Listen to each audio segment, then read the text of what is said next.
তো hello guys, তোমাদেরকে প্রথমেই জানাই শুভ গণেশ চতুর্থী।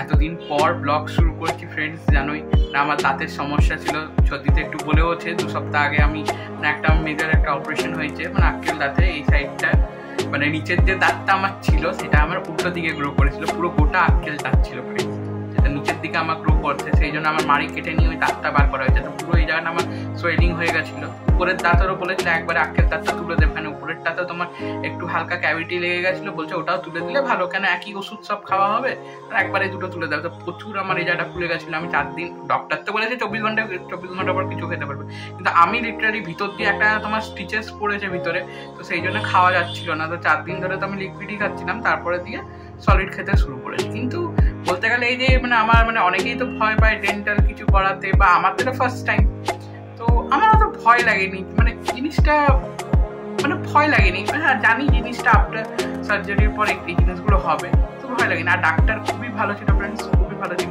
আমাদের দিদিদের ওখানেই ডাক্তার খুব ফেমাস। তো আমি যে ক্লিনিকটাই করেছি ফ্রেন্ডস খুবই ভালো, আর খুবই পপুলার রাজারহাটে, জানোই মাইলস্টোন ডেন্টাল ক্লিনিক। আমি নামটা বারবার ভুলে যাই, মাইলস্টোন করতে থাকি, কিন্তু খুবই ভালো। আর ডাক্তাররা লিটারালি ডাক্তার দুজনেই মানে খুবই ভালো, খুবই ভালো। মানে আমার বলতে গেলে আমি এনজয় করেছি, কেন আমার মানে এখানে তোমার তো অ্যানেস্থেসিয়া ছিল, বুঝতে পারিনি। তো জিনিসটা আমিও দেখেছি, আমারও ফার্স্ট এক্সপিরিয়েন্স বলতে গেলে আমার খুবই ভালোই লেগেছে। ভয় কিছু লাগেনি, ভয়ের ব্যাপার কিছুই না, স্মুথলি ভাবে উঠে গেছে। যেটা ডাক্তার বলেছিল 4 দিনের মধ্যে ফুলা কমে যাবে, সব হয়ে গেছে। তো ঠিক আছে, এত দূর যে আপডেট দিয়ে দিলাম, জানি আজকে তোমাদেরকে মানে আরো ক্লিয়ার করে দিলাম যে কি হয়েছে। ওর পরে তো আর ব্লগ বানানো হয়নি, সেই জন্যে তো ওটাই ক্লিয়ার করে নিলাম তোমাদের কাছে। আর সেকেন্ড মানে কথা হচ্ছে, আজকে তো জানোই গণেশ চতুর্থী, তোমাদেরকে তো প্রথমেই জানালাম শুভ গণেশ চতুর্থী তোমাদের সবাইকে। আর ইদানিং দেখছি গত 2-3 বছর ধরে, মানে এখানে আমার শিফট করার পরে মানে গণেশ পূজাটা এতটাও পপুলার ছিল না। হতে পারে আমি আসিনি এই টাইমে মানে কলকাতা, কিন্তু এতটাও মানে বিখ্যাত ছিল না। কিন্তু ইদানিং দেখছি এতটাই বিখ্যাত, মানে আমার যে পালপাড়ায় যেখানে আমি গণেশ ঠাকুর পেতাম না, মানে পেতাম কিন্তু খুঁজতে হতো অনেক, কিন্তু এবারে মানে ঢেলে বিক্রি হচ্ছে, মানে বিশ্বকর্মা যেমন সেমনি গণেশ ঠাকুর। তো খুবই ভালো লাগলো জিনিসটা। মানে আমার ছোটোবেলা দিয়ে এই পুজোটা, মানে একদম যখন ছোটো ছিলাম এনে ঠাকুর এনে পুজো করা, মানে এখনো অবধি এই জিনিসটা মানে বলতে গেলে আমার লাইফে প্রথম পুজো হচ্ছে এই গণেশ ঠাকুর, গণ ঠাকুরের পুজো। তো এই জিনিসটা আমার খুবই ভালো লাগে। তো এটা একটা বিগিনিং। আমি তো ভাবি বছরটাই মানে এই গণেশ পুজো দিয়ে শুরু হয় আমার জন্যে, কেন কি ভালো সবার শুরুতে জানাই তো গণপতির পুজো হয়। তো খুবই ভালো লাগছে। তো আজকে দেখো ব্লগ করবো ভেবেছি, অনেকদিন ব্লগ করছি, কিন্তু এখনও আমার এই জায়গাটা প্যারালাইসিস টাইপ আছে, মানে এই জায়গাটা মানে অবশ পুরো এই জায়গাটা, তো ওই জন্য একটু কথা বলতে অসুবিধা, কিন্তু যতটা পারবো ততটা প্লিজ ফ্রেন্ড তোমরা দেখো, আর প্লিজ এনজয় করো। আরেকটা সেকেন্ড থার্ড কথা বলে দিই, তোমাদের অনেকই বলছি। থার্ড হচ্ছে যে আমি কালকে মানে এই শরীর খারাপের মধ্যে চলতে আমি ভেবেছি কালকে মানে একদম ফ্রেশ হয়ে মানে একদম ইয়ে করে মোধাক কালকে আমি বানিয়ে নিয়েছি, 2 রকমের মোধাক বানিয়েছি। একটা বেসনের বানিয়েছি, আর একটা বানিয়েছি হচ্ছে তোমার নারকেলের। ওটার বানানো হয়ে গেছে কালকে। অনেকটা কাজটা আমি মোধাকের কাজটা এগিয়ে নিয়েছি, কেন ওটা বানাতে একটু বেশি টাইম লাগে। আজকে ভাবছি পায়েস বানাবো। আর আজকে দিদিয়ার মানে কালকে রাত্রেবেলা দিদিয়ারাও এসছে, দিদিয়া, তৃষান, সুজাদা এসছে। আজকে দিদি আসবে বিকালে, কেন আজকে শনিবার, তো দিদির শনিবারে অফিস থাকে, সেই জন্য ও রাত্রেবেলায় আসবে বলেছে। কিন্তু সবাই একসাথে হবো, হইহুল্লোড় হবে, অনেকদিন পর একটা ফ্রেন্ডস মজা, সবাই একসাথে। তো প্লিজ তোমরা এই ব্লগটা লাস্ট অবধি দেখো। তো তোমাদেরকে এই বছরের গণপতিকে দেখাই, গণেশ ঠাকুরকে দেখাই। তো গণপতি বাপ্পা মোরিয়া, মঙ্গল মূর্তি মোরিয়া। তো চলো তোমাদের ঠাকুরকে দেখাই।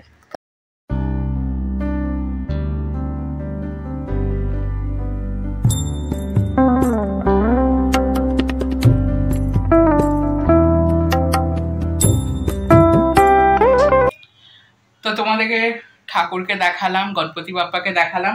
এখন যাবো দেখি ঠাকুরের জন্য ভোগ বানাবো, মানে পায়েস বানাবো। তো চলো ওটা বানিয়ে নিই। তারপরে এদিকে আমি অনেক কিছুই গুছিয়ে কালকে রেখে নিয়েছিলাম, সিংহাসন ক্লিন করে নিয়েছি, ওইখানে আজকের কাজটা একটু হালকা হবে বলে। তো তোমাদের সাথে একটু পরে কথা বলছি, তোমরা ততক্ষণ দেখো। আর ব্লগটা প্লিজ লাইক করবে, শেয়ার করবে, আর সাবস্ক্রাইব করবে আমাদের চ্যানেল বং লাইফস্টাইল। তো এখানে ঠাকুরের ভোগ বসানো হয়ে গেছে, দেখতেই পাচ্ছ পায়েস। তো দুধটাকে ভালো করে জাল দেওয়া হয়ে গেছে ফ্রেন্ডস।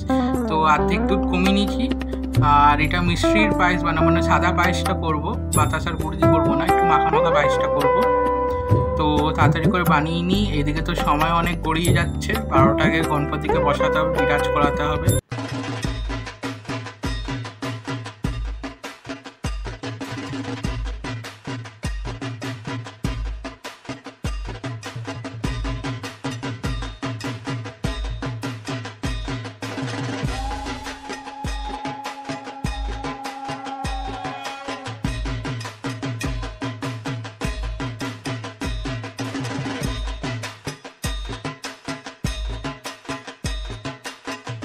আর এদিকে আমার পায়েস রান্না হয়ে গেছে। তো প্রথমেই আমি মাকে ভোগ দিয়ে দিয়েছি এখানে, ভবতারিণী মাকে, আর ওইদিকে গণেশ ঠাকুরকেও ভোগ দেওয়া হয়ে গেছে, তোমাদেরকে কিছুক্ষণে দেখাচ্ছি। তো চলো, গণপতি বাপ্পা মোরিয়া।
তো দ্বিতীয়বার গণেশ পুজো কেমন লাগছে আমার বাড়িতে?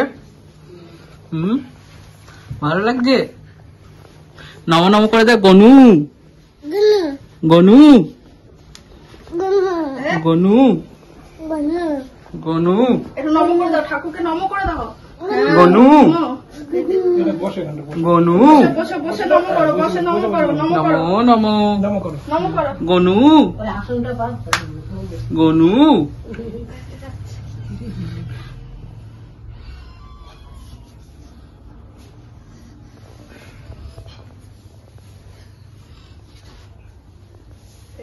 দেখে দেখে দেখে ধূপকাঠি ধূপকাঠি ধূপকাঠি।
তোমরা ওই পর্দা দিয়ে আরতিটা নিয়ে নাও গণেশ ঠাকুরের আজকে। তো গণপতি বাপ্পা মোরিয়া, মঙ্গল মূর্তি মোরিয়া, সবাইকে তোমাদের ভালো রাখুক ঠাকুর।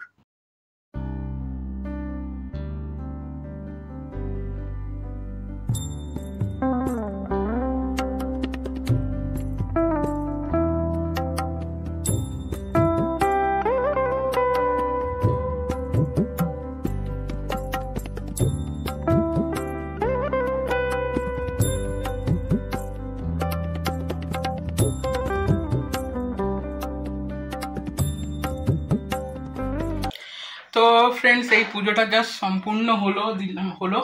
তো প্রসাদ টোসাদ সব বিতরণ করা হয়ে গেছে, দিদি আর পাপা সবাই প্রসাদ খেয়ে নিয়েছে।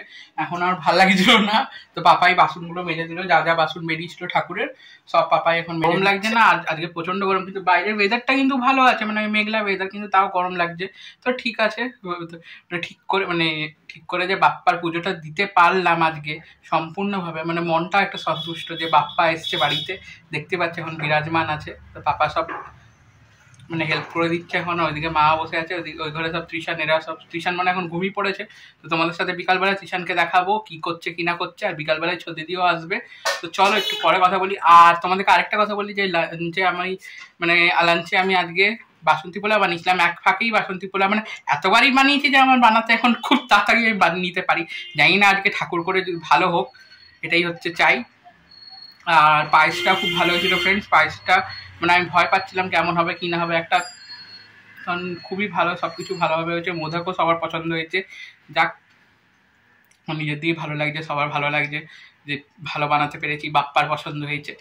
আর দ্বিতীয়ত আজকে হচ্ছে লাঞ্চ মেনু হচ্ছে বাসন্তী পোলাও, আলুর দম, চাটনি। বাসন্তী পোলাওটা আমি করেছি, মা আলুর দম করেছে। তো ওটা আর ক্যামেরায় যদি তুলে থাকি তো ভিডিও তো দেবো ফ্রেন্ডস, আর যদি না তুলে থাকি তো তোমাদেরকে ডাইরেক্ট দেখাচ্ছি কি খাচ্ছি। দেখতেই পাচ্ছ গরম লাগে, তো তোমাদের সাথে পরে কথা বলছি। তো তোমাদেরকে বলেইছিলাম আজকে আলুর দম মা করেছিল, আমি বাসন্তী পোলাও বানিয়েছিলাম। তো বাসন্তী পোলাওটা ফ্রেন্ডস অসাধারণ হয়েছিল, মানে বলে বোঝাতে পারবো না, মানে একদম পারফেক্ট হয়েছিল। এবারে মাপ টাপ সব আমি নিজের মতন দিয়েছিলাম, অন্যান্য আবার মাকে জিজ্ঞেস করে দিই, এবার নিজের মতনই করেছি। তো একদম পারফেক্ট। বিকাল হয়ে গেছে, তো এখন সন্ধ্যা দিতে বসেছি, দেখতে পাচ্ছ মুখটা একটু ঘুমিয়ে পড়েছিলাম, এত ক্লান্ত হয়ে গেছিলাম, সকাল সকাল উঠেছিলাম, এত কাজ।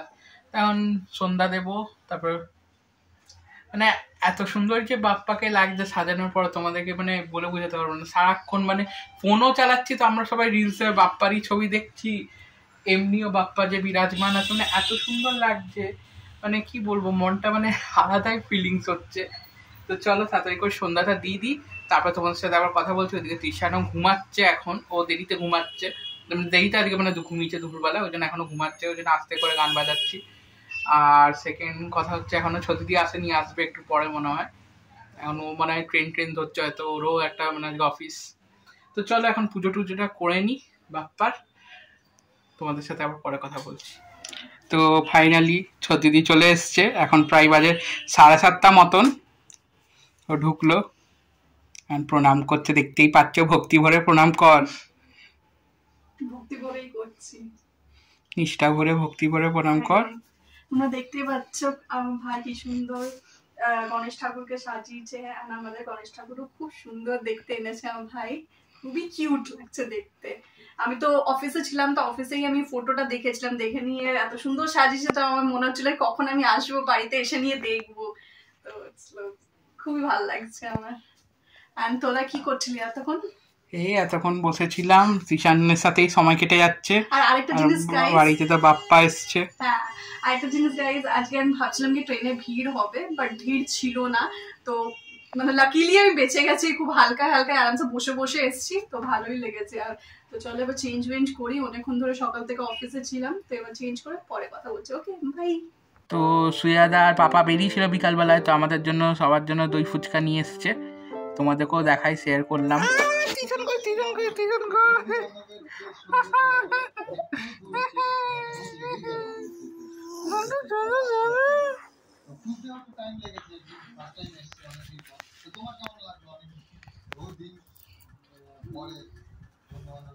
দেখি ঈশান এই দিকটা দেখি। তো আমাদের এখন ডিনার হয়ে গেছে, তো মধ্যে আর ডিনারের ব্লগ করতে পারিনি। আর সকাল মানে বিকালবেলায় যে বেরিয়েছিল তোমাদেরকে বললামই, তো ওখান দিয়ে আরুণ আইসক্রিম নিয়ে এসছে, ছদ্দি আরুণ আইসক্রিম করে, ওই জন্যে। তো এখন প্রায় বাজে 12:30, ওর পারই হয়ে গেছে, তো এখন আইসক্রিম নিয়ে বসছি, তোমাদেরকে দেখালামও। আর আমাদের ডিনার হয়ে গেছে, ডিনার ওই তোমার সেম দুপুরের যে মেনুটা ওটাই রিপিট করা হয়েছে, পোলাও আলুর দম, কেন কি আর কারোর এনার্জি ছিল না। তাও রুটি আনা হয়েছিল, কিন্তু কেউ খায়নি, ওটাই খেয়েছে। এত ভালো হয়েছে তাই না দিদিয়া? এখন দেখো পড়ছে ও স্টোরি বুক, বাচ্চাদের চম্পা। আর ওইদিকে সুয়াদা বসে আছে, এদিকে তৃষানও ঘুমিয়ে পড়েছে, এদিকে ছদ দিদি, আর এইদিকে দেখাচ্ছি এদিকে মা আর বাবা।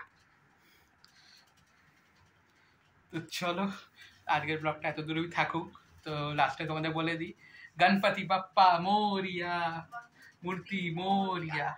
তো আজকের ব্লগটা এত দূরে থাকুক, বাই।